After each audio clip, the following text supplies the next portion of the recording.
A former Robbinsdale City Council member says, "I'm sorry." Tyler Klein apologized to the public and to law enforcement during his sentencing hearing on Friday. Klein was sentenced for fleeing police while driving impaired in January.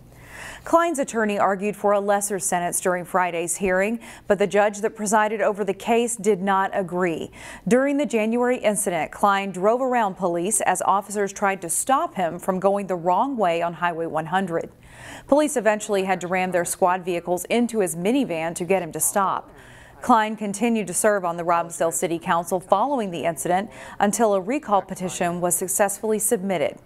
According to the sentence handed down on Friday, Klein was given 3 years probation. He would avoid a 1-year term in the county workhouse if he successfully completes the terms of his probation. One of those terms is he must complete a Mothers Against Drunk Driving impact panel. Klein must also spend 30 days under electronic home monitoring. Candidates can now file to run for Klein's Ward 1 seat. The candidate filing period is open through August 16th. The date of the special election depends on the number of people who file and if a primary is needed. This weekend marks a new era for the Plymouth Fire Department. A massive renovation project of Plymouth's Fire Station 3 is now complete. Delaney Cleveland has more. Firefighters have to be ready to respond to a call at a moment's notice. To ensure a quick response, that requires spending a lot of time at the fire station. Most people really don't realize it, but when you look at the work year for them, they live in this building a third of their life. Dave Dreelan is Plymouth's deputy fire chief, and for the last 3 years, he's been involved in the planning process to renovate and expand Fire Station 3 to allow firefighters to be on site 24/7. After a year and a half of construction, the project is essentially complete. We're completely operational. The crews moved in just about a month ago. They were really happy to move in the station. They're happy because this renovated fire station has a number of amenities designed to make their jobs and lives easier. For starters, the station has a new decontamination room to use after they return from a call. In this corridor, they can clean themselves, their equipment, and their gear without going anyplace else in the station where they may be living. Speaking of living, the firefighters have 6 new dorm rooms where they can sleep. They have an updated lounge area where they can relax on comfy chairs, eat together, and store all their food. It really gives them the space they need to prepare meals and also relax at the end of the day.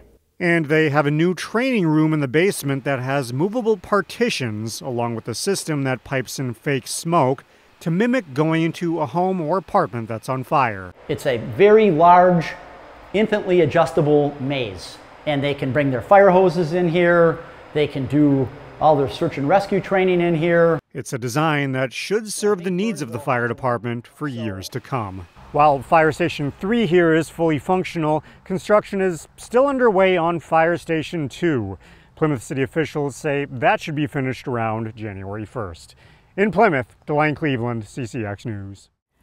July was a good month for Edinburgh USA golf course, so much so that the number of rounds played set a course record. Jason Malello takes us there. Once a week. We have a standing tee time on Wednesday, so we try to get out here about 8:30.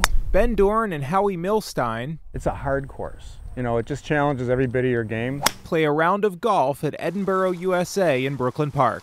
Greens are really interesting, a lot of movement, a lot of breaks. This course has been fantastic all year. I mean, the greens, I don't think they're better greens in the Metro. That's just a personal opinion. A lot of golfers are teeing off at Edinburgh this summer.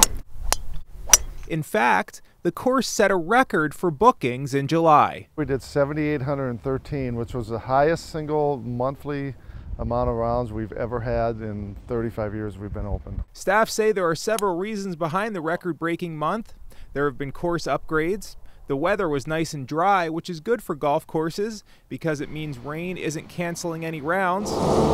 Then, grounds crews kept the course in great shape. The golf course was playing great. The weather was perfect. 0 rain days, you know, no delays, no stoppages. And I think golf's hot right now, so I think people are excited to play. The pandemic was a boon for golf courses everywhere. We've seen a lot of people come out. Maybe they haven't been here in 7, 8, 9 years. They play it. They just, wow, this is so much better than it used to be, or I forgot how good it was. And course staff at Edinburgh say they are happy that surge is continuing this summer. I think we're getting a good kind of rapport around the Twin Cities, you know, that this is a destination place to play again. In Brooklyn Park, Jason Malillo, CCX News.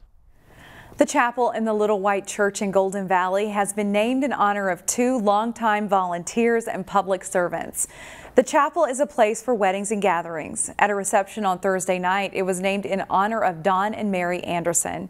Mary served as mayor of Golden Valley for 13 years. Don Anderson served 30 years as secretary of the Golden Valley Historical Society, starting when the organization was near bankruptcy. He's proud of how far the organization has come. It's a pleasure for me to see this, plus the museum that we had built, and the people from Golden Valley that are coming to see the history and the heritage of Golden Valley. Both Don and Mary are 90 years old, and they continue to volunteer. This Sunday at the Golden Valley Farmers Market, it will be International Day. Market in the Valley will feature global music and a variety of ethnic food vendors. We do this to highlight different cultures because there are many people who are foreign-born that are actually members of our community, and it's nice to share that and connect people. A fundraiser will also be held for Ukrainian families. A group of students who just arrived from Ukraine will be in attendance.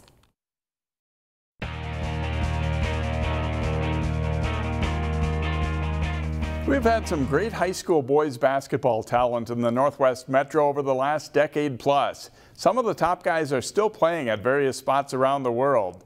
This summer it was a homecoming for Twin Cities greats at a special summer league. It's an interesting mix of superb basketball players and a great chance to see them up close. The Twin Cities ProAm Basketball League brings together some of Minnesota's top players of recent years, with quite a few from the Northwest suburbs. I've been playing in the ProAm for about 3 years now, 4 years since coming out of college, and it's been great. It's the best place to get run, so every summer I always look forward to coming out here and playing good basketball. You know, we got a lot of young talent in Minnesota. I'm glad, you know, Jamar and the other guys, they got this ProAm going. You know, we needed something like this for good basketball. Minnesota has a lot of great basketball, a lot of hidden gems, and this will be able to showcase us a little bit more and put us on the map. Former Champlain Park standout Marty Hill, Cooper grad Melvin Newburn, former Hopkins players Ray Cowles and Siani Chambers, and Park Center grads Quentin Hooker and Devin Buckley are among the local talent hitting the court for this league. It's a lot of offense, but some D is played too. It's a pride thing, it's a lot of fun, but we also we're making each other better. So if I go out there and I let them do whatever they want to do, it's not going to be so much fun, we're not going to get better, and yeah, there's going to be highlights, but also it's competition. You know, people want to see competition, and we got to give them that. There are a few NBA players in the league, but many are playing the game they love on all parts of the globe. Played in Slovakia, played in the TBL recently to put something back on my resume, and then now I'm looking to go back to Europe. So I've been playing overseas for 8 years now. I went to Santa Clara, and last 3 years I was in Poland. I played in the top league in France, played in Finland, New Zealand, all over the place. This year is looking like either Italy, Hungary, or a couple teams in the Middle East. And so we'll see the best fit and the best money, and just going to keep competing and playing. Got young legs still.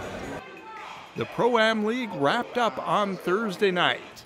Team Tyus, led by Tyus Jones, won the title Thursday night to finish unbeaten.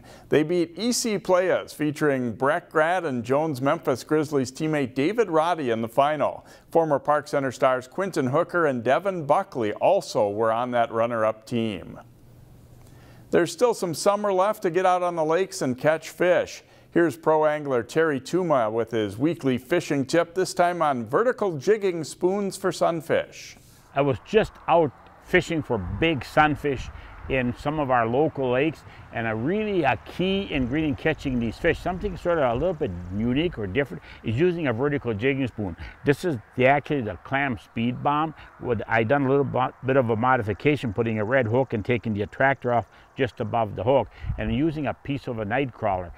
The night crawler needs to be something in the area of 1.5 inches in length, and then threading it on with about a 1/2 inch or 3/4 inch hanging below the bend of the hook, and using a jigging action of up and down, but very subtly, and then shaking the rod tip. But a great way, and these fish will many times bite quite light. This is where the rod is going to be a big factor. I do use braided line under these kind of conditions for the sensitivity factor, and then also too, it's going to give a little bit more action to that vertical jigging spoon. But a great way, something that's not used a whole lot today, and these fish can be anywhere from 6 to 25, 30 feet in depth, but a wonderful way to catch big sunfish. Thanks, Terry, and a reminder that practices for fall high school sports get started on Monday. We'll have plenty of season previews next week as we gear up for the 2022 fall season. Thanks for watching CCX Sports. I'm Jay Wilcox. Find more prep sports games and highlights at ccxmedia.org and follow us on social media.